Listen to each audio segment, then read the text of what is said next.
WWE hires a director of long-term creative with interesting ties to Bray Wyatt. Does this all lead into the upcoming return, possibly, of The Fiend Bray Wyatt this coming Saturday at Extreme Rules? We're going to talk about that. Plus, Raw continues to slide in the ratings and struggle against Monday Night Football this week. NXT debuted a new set and updated graphics last night on the USA Network. Veer Mahan is back in NXT. The stock price for WWE hit a near 3-year high this past week. We're also going to talk about an interesting mandate on Monday Night Raw this week too.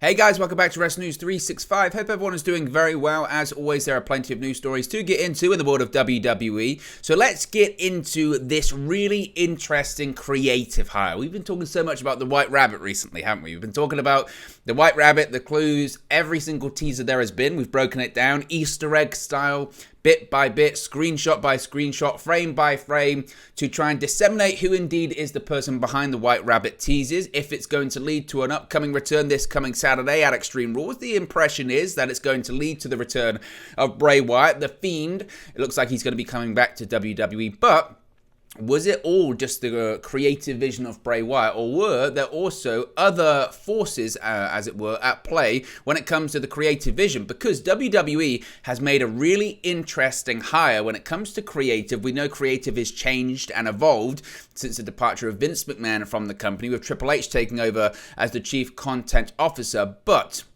this is a really interesting story. So let's get into this one here.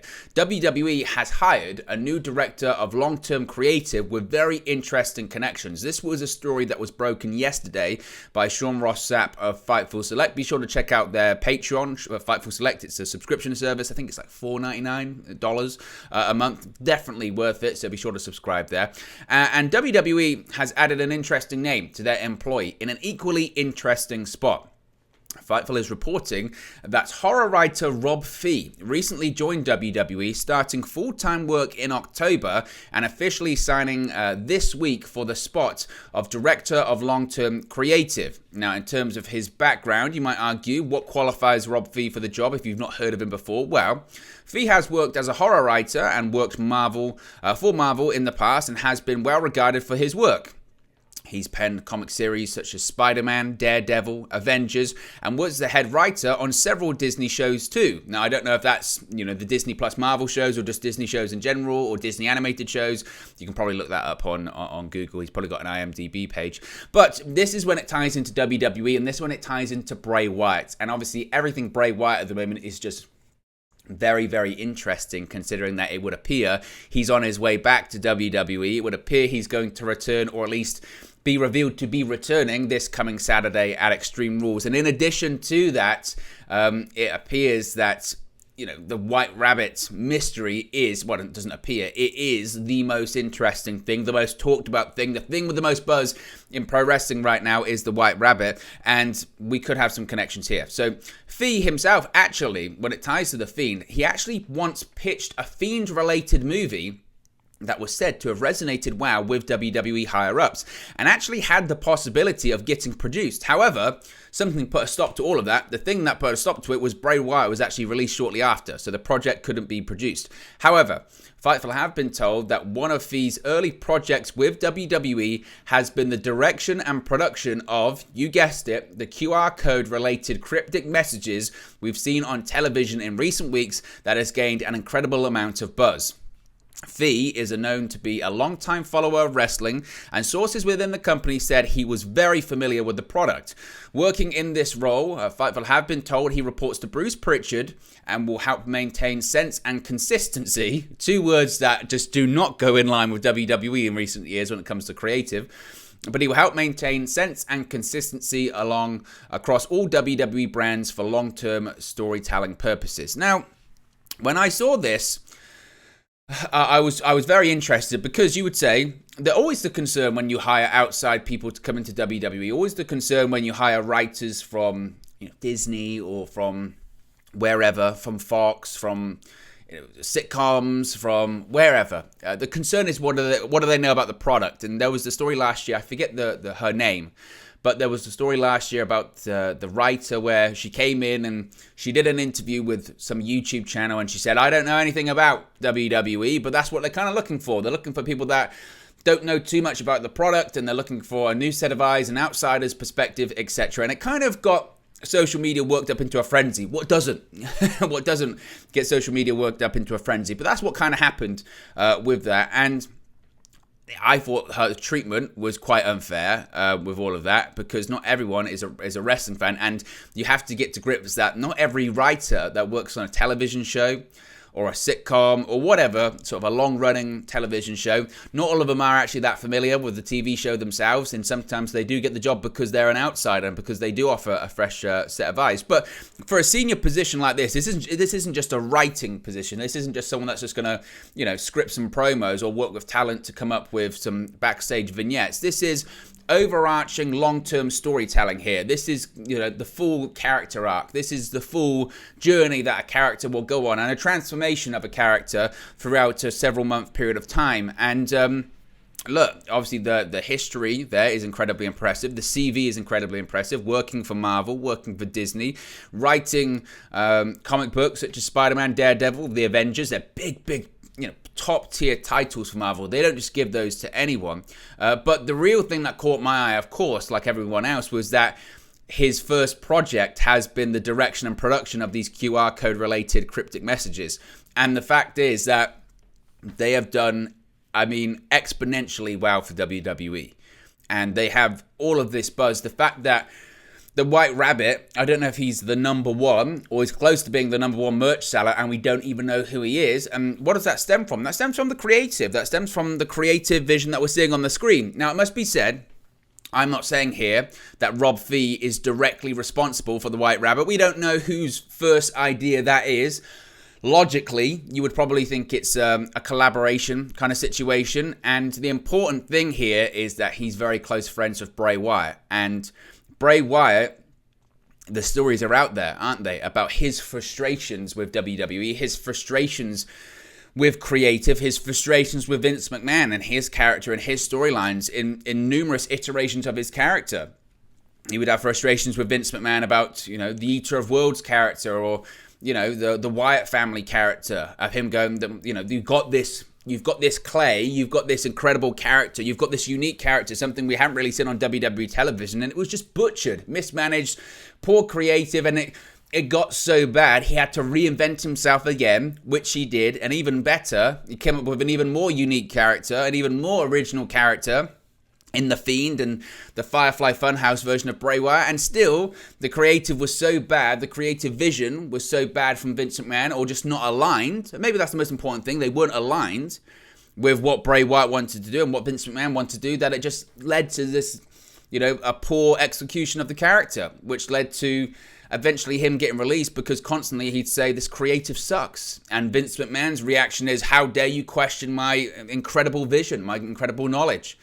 And I kind of speculated this on this before, and I still don't know this to be the case. This is speculation here. But I still kind of view it as, to get Bray back, he would have to have this conversation with Triple H as if to say, look, I really want creative freedom here. I want some creative autonomy. Not to say I book my own character, but I want my creative ideas to be listened to, and I want to have people that I can trust to collaborate with. And they said, wow. Not that they hired this guy because they're bringing back Bray Wyatt, but maybe this hire was, a key thing to saying, hey, Bray, look, we've got Rob Fee in here. He's going to be the director of long-term creative. We are changing things here. Yes, we're not going week to week anymore. We're trying to tell a longer story. We're trying to tell longer things over time. We're trying to be different from what we've been in the past. And you would absolutely credit this to, WWE, Triple H, Rob Fee, Bray Wyatt, whoever, Bruce Pritchard, whoever's been involved in this, you would say it's different. The reason it's resonated so much, the White Rabbit stuff, is because it's been different. It's what we're not used to seeing. It's something outside of the box. It's refreshing, is what it is, ultimately. And if Rob Fee's been a part of that, if Triple H, Bray Wyatt, Bruce Pritchard, whoever's been a part of that, deserves a lot of credit. Now, if Rob Fee can maintain sense and consistency across WWE brands, he'd have probably done something that WWE has never done. It's certainly in my lifetime. There have been several times watching WWE where the idea of sense and consistency being words that you would describe the WWE product is laughable. Certainly under Vince McMahon, sense and consistency they just never. But if they can bring that to WWE, that would be fantastic. So really interested in seeing that. And look, really interested if he can bring back that Fiend movie. That would be tremendous. The Fiend is a perfect horror movie character. If they could release a Fiend movie, whether it's good or bad, around October time and then release it to Peacock or something like that, it would do massive business. Of course it would. So really interested to see what happens with that. And obviously if we hear more about it, we'll talk about it here on the channel. Talk about the Raw ratings this week. Didn't look good for Monday Night Raw. Raw is starting to feel further effects of Monday Night Football. WrestleNomics has shared viewership information for Monday night, and the ratings for the October 3rd episode of Raw accrued an average of 1.599 million viewers, which is actually down 4% from last week. Essentially, it's 1.6 million viewers, but 1.599 million viewers.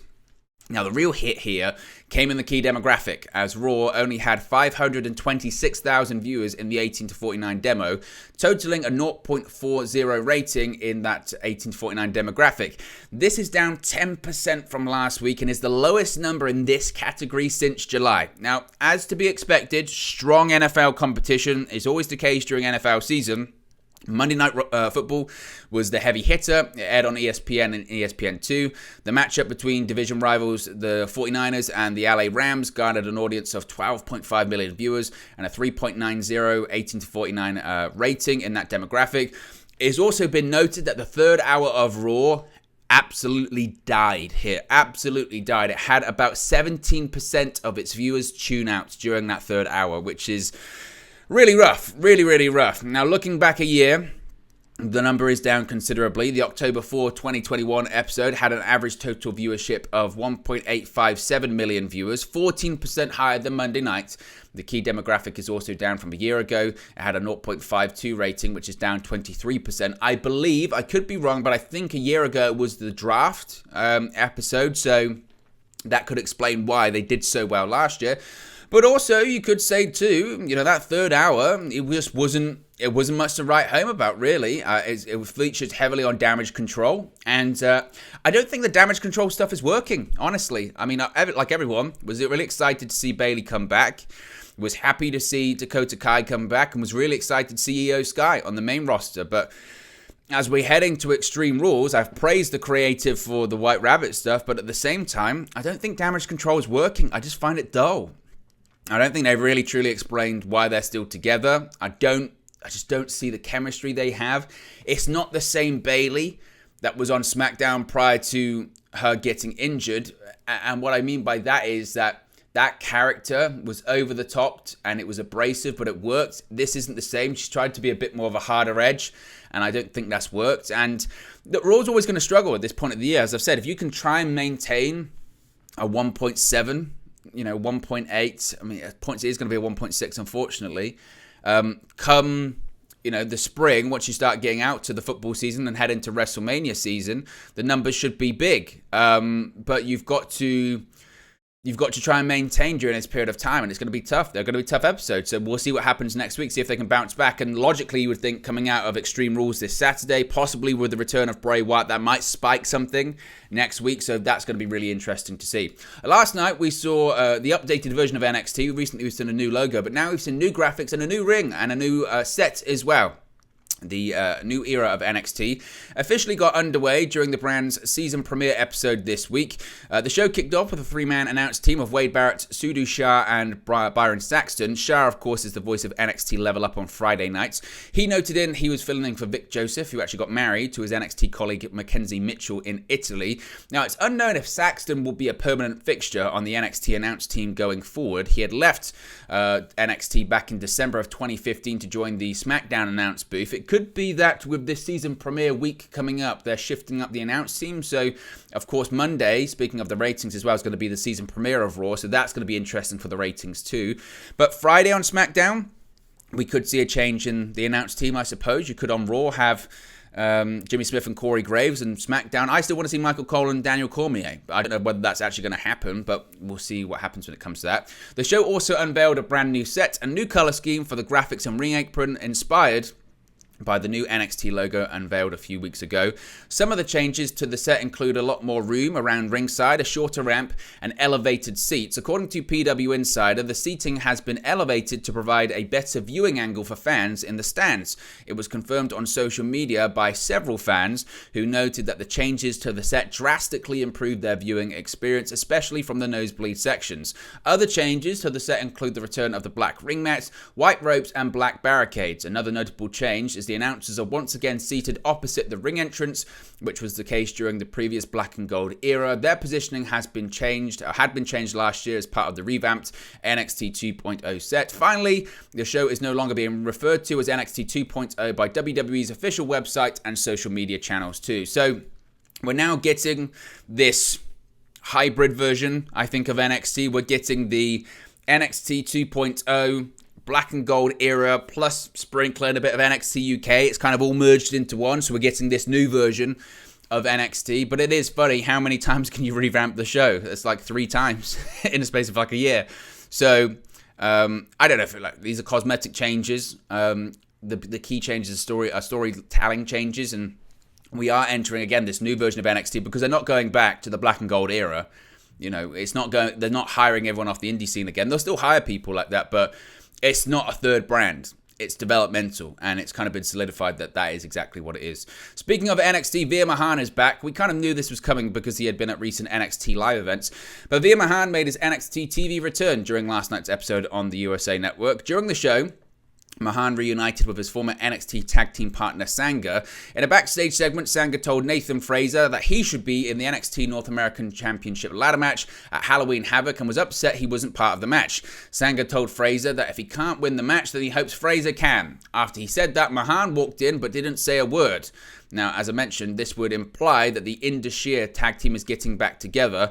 Indication of Mahan's return to NXT first surfaced last month when he and Sanga defeated Chase U's Andre Chase and Bodie Hayward at an untelevised live event as well. So it would appear that Veer Mahan is no longer on Raw. He's back in NXT and Indus-Sher is back together. And as I said before, I don't mind. At least they're doing something with Veer. That whole Veer is coming thing was ridiculous when you look back on it. And be interesting to see what they do with him in NXT. Want to talk some stock prices? Yes, we're getting very excited now, aren't we? But this is quite an interesting story, actually. WWE stock price actually closed at its highest point in more than 3 years on Tuesday. Now, shares finished the trading day on Wall Street at $74.12. The price was lower in after-hours trading, according to Yahoo Finance, but Tuesday's closing price is the highest for WWE stock since September 17, 2019, when it closed at $75.91. Shares did reach a new 52-week high of $75.23 during trading in late August, but closed lower. The company's stock price opened on Tuesday at $72.57. It peaked during trading at $74.15, while its low point was $72.36. Now, WWE stock price has actually been steadily climbing over recent months, despite all of the chaos going on in WWE. The departure of Vince McMahon has actually proved to be very beneficial for WWE, not just on camera, but also off of it. On September 6th, it closed at $67.67. 1 year ago, the stock closed at $57.58. So the stock price has climbed almost 29% since then. Now, when Vince McMahon retired from the company on June 17, WWE stock was at $62.23. The same week, the stock price fell to $61.01, the lowest closing number since May 9. However, over time, the market has responded positively to the changes in the company that included Stephanie McMahon and Nick Khan taking over as co-CEOs. Around the same time, there was speculation that the rise in WWE stock was actually motivated by the possibility of a potential sale of the company. Now, McMahon surrendered tens of thousands of shares after he left WWE. He still owns approximately 28 million shares of the company's Class B common stock and roughly 37% of its total outstanding shares. Now, following McMahon's exit from WWE, company employees weren't allowed to buy or sell any of the company's stock. WWE also froze all employee trading of company stock due to their insider trading policy. The ban on trading for employees has since been lifted. So, It would appear that, again, the market's responding positively to the changes going on in WWE. It still might be because there is the impression that maybe a sale is on the horizon, or maybe it's just a case of, the markets are somewhat improving despite all of the chaos, around the world when it comes to inflation, etc., and especially over here in the UK, my goodness. But I guess that's a positive for WWE. I remember in 2018, it was a $100 share price, which is incredible. That's very high company and really incredible. It was after they got the television deal and after they got the Saudi deal through as well. WWE was flying, and then because of some controversies with the Saudi deal, and then because obviously the pandemic shortly thereafter, the stock price absolutely collapsed. But now it would appear that WWE's on its way back. Still a way to go there before they get to that $100 share price too. Finally, this is an interesting mandate from Raw this past weekend. Now, of course, Damage Control, it was dominated by, as Dakota Kai defeated Candice LeRae, Io Sky defeated Alexa Bliss. The faction also left Asuka, Bliss, and Bianca Belair lying at the end of the show, with each member of the group ascending a ladder while carrying championship gold. Perhaps a precursor to what could be in store at Extreme Rules. But according to Fightful, there was a production mandate for the women's segments on the show, calling for production crew to only provide 8 to 10 foot ladders for them. In the past ladder matches in WWE, we've seen the use of much larger ladders, with the biggest ranging from the 15 to 20 foot range. Now, why they decided to do that? Well, perhaps recent comments made by Triple H regarding wrestler safety and upcoming War Games. That might be a situation. Or maybe it's just a case of they just wanted for, best effect. I don't know. But you can let me know why you think they decided to use the shorter ladders in the comment section below. But there you go, guys. That's the latest WWE news for you. Be sure to smash a like on the like button. Be sure to subscribe, bottom right-hand corner. And I'll speak to you again very, very soon.